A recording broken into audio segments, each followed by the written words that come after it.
ಪಕ್ಷದ ಮೊಟ್ಟೆ ಹೊಡೆದಿರೋ ಕೇಸು ನೋಡ್ರಿ, ನಾನು ಮೊನ್ನೆನೂ ಹೇಳಿದ್ದೇನೆ. ಕಾಂಗ್ರೆಸ್ನವ್ರು ಹೇಳ್ತಿದ್ದಾರೆ ಇದರ ರಾಜಕೀಯ ಮಾಡಿಲ್ಲ, ಏನಿಲ್ಲ, ನಮ್ದು ಯಾವುದು ಕೈವಾಡಿಲ್ಲ. ನೋಡ್ರಿ, ಕೈವಾಡಿಲ್ಲ ಅಂದ್ರೆ ಪೊಲೀಸರು ಏನು ಮಾಡ್ತಿದ್ರು? ಅವ್ರು ಬಂದಾಗೆಲ್ಲವೂ ತೊಂದರೆ ಕೊಡೋದು ಇದೆಲ್ಲವೂ ನಡೆದಿದೆ. ಬೇರೆ ಬೇರೆ ಗುಂಪುಗಳು ಹೋಗೋದು, ಧಿಕ್ಕಾರ ಹಾಕೋದು, ಅವ್ರ ಕಾರ್ಯಕ್ರಮದಲ್ಲಿದ್ದಲ್ಲಿ ಇದೆಲ್ಲ ನಡೀತಾ ಇದೆ. ಬಿಜೆಪಿ ಶಾಸಕರನ್ನ ಮತ್ತು ಮುಖಂಡರನ್ನ ಈ ಥರ ಟಾರ್ಗೆಟ್ ಮಾಡ್ತಿದ್ದಾರೆ ಅಂತ ಅನಿಸ್ತಾರೆ. ನೋಡ್ರಿ, ಅವ್ರ ಮೇಲೆ ಆರೋಪ ಬಂದಿದೆ. ಇವರು FIR ಮಾಡಿ ಕೋರ್ಟಿಗೆ ಹಾಕಿದ್ರು. ಕೋರ್ಟ್ನಲ್ಲಿ ಬೇಲ್ ಮೇಲೆ ಬಿಡುಗಡೆ ಆಗಿದೆ.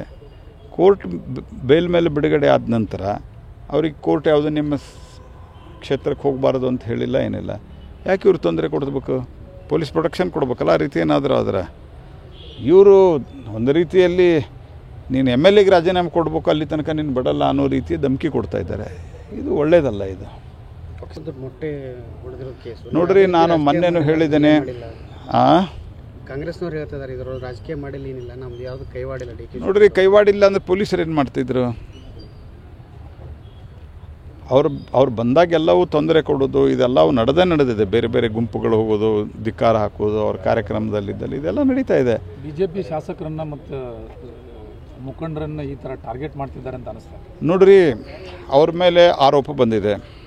ಇವರು FIR ಮಾಡಿ ಕೋರ್ಟಿಗೆ ಹಾಕಿದ್ರು. ಕೋರ್ಟ್ನಲ್ಲಿ ಬೇಲ್ ಮೇಲೆ ಬಿಡುಗಡೆ ಆಗಿದೆ.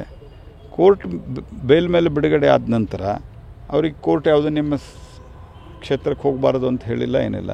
ಯಾಕೆ ಇವ್ರು ತೊಂದರೆ ಕೊಡಬೇಕು? ಪೊಲೀಸ್ ಪ್ರೊಟೆಕ್ಷನ್ ಕೊಡ್ಬೇಕಲ್ಲ. ಆ ರೀತಿ ಏನಾದರೂ ಆದರೆ ಇವರು ಒಂದು ರೀತಿಯಲ್ಲಿ ನೀನು MLAಗೆ ರಾಜೀನಾಮೆ ಕೊಡಬೇಕು, ಅಲ್ಲಿ ತನಕ ನೀನು ಬಿಡಲ್ಲ ಅನ್ನೋ ರೀತಿ ಧಮಕಿ ಕೊಡ್ತಾ ಇದ್ದಾರೆ. ಇದು ಒಳ್ಳೆಯದಲ್ಲ. ಇದು